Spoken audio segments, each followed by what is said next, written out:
Welcome back to Inside Politics. My guest today, a political consultant here in Tennessee, Carol Brown Andrews. Carol, we got a couple of big races coming up in Tennessee next year. An open governor's seat. Senator Corker's seat is up. The Democrats have any chance to make a breakthrough? Is Tennessee just such a red state? Certainly if they're running against Senator Corker, they'll be running against an incumbent. But even in an open gubernatorial race, do they have any kind of chance at all? I think we do. I really do think we do this time around. I think we hit our nadir last year. Well, they always seem to think they hit the nadir and they keep going down a little further. Well, I'm going to be hopeful. And you know, depending on what happens nationally, you know, there's definitely a Trump slump.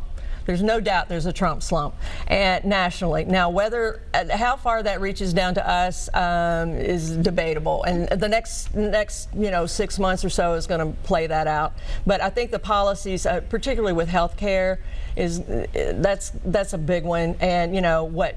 How many rural hospitals are already closed in Tennessee? How many jobs are we seeing that's going to affect the HCA if they pass something like that? 28,000 I'm seeing.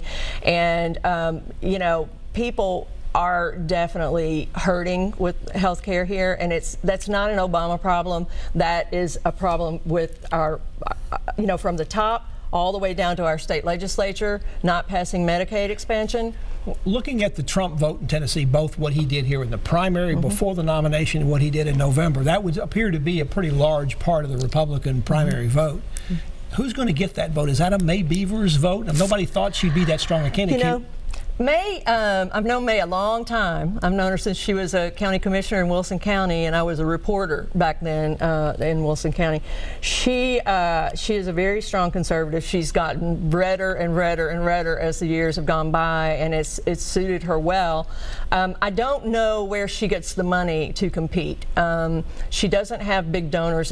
You know, she has one family. And the person going after her Tea Party conservative base in the primary is probably Diane Black. Probably Diane Black. They serve a lot of the same counties, but you know, Diane still hasn't said definitively that she's running. Does she give up that budget chairmanship? What does that mean? Why does she seem to be not going ahead and making the plunge? She keeps talking. Everybody thinks she's running, but then she doesn't. Right, and I keep hearing from Republican friends of mine that she says, "Oh yeah, I'm coming out in another couple of weeks." But you know, she's head of the budget chair committee in Congress. I mean, she's got a sweet spot right now. So does she really do that? And then, you know, you have another very conservative guy, Bill Lee, and he's branded himself as the conservative outsider. So that's anti-Washington sort of thing, I think, too. The Bill Lee, Randy Boyd party, you have two successful businessmen from Middle Tennessee.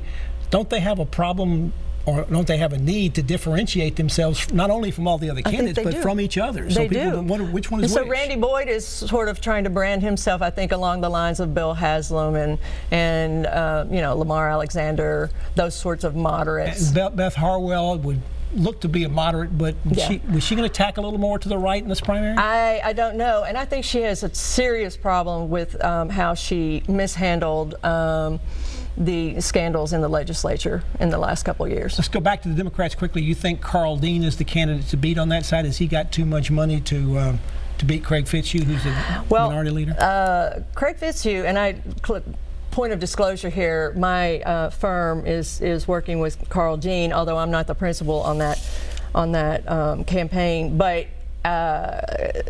Leader Fitzhugh and Carl Dean, either of them would be an amazing governor. Leader Fitzhugh is pretty well funded himself. He's tied in with the Bankers Association and a banker himself. I don't know that much about his personal wealth, but I think he can certainly raise a lot of money.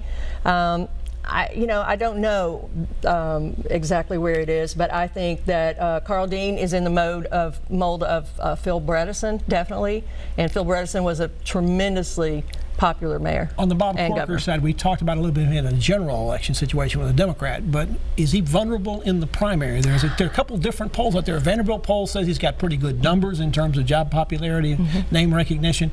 But there's a poll out there among the New Tennessee Star publication that shows he only has 41% of primary voters on the Republican side who are supporting him. That's a bad number. That's a bad number, and I think a lot of that comes from Bob Corker's, I mean, he's trying to have it both ways. One day he's saying, you know, the White House is in a death spiral, and the next day he's playing golf with President Trump, you know, and playing footsies with him, and it's like, which way is it, you know? So he can't have it both ways. Marsha Blackburn says she's running for re-election. Might she change her mind and run against Corker? Or what about Mark Green, Senator? I think Mark Green was totally embarrassed in those hearings, and I don't know how he recovers from that to run statewide. Carol, I'm sure we'll have you come back and talk about these races next year, and good luck with all the things you've got going on to get more women involved and for the political consultants coming to town. Thank you. And thank you for joining us this week on Inside Politics. Hope you'll be back here again for a future show. If you can't get enough politics in the meantime, go to the News Channel 5 website. You'll find my Capitol View commentary. It's there every Friday afternoon. Most of the times it's on hiatus right now, but it'll be back soon. Be watching for it, and we'll see you back here on another show very soon. Have a good weekend, and goodbye.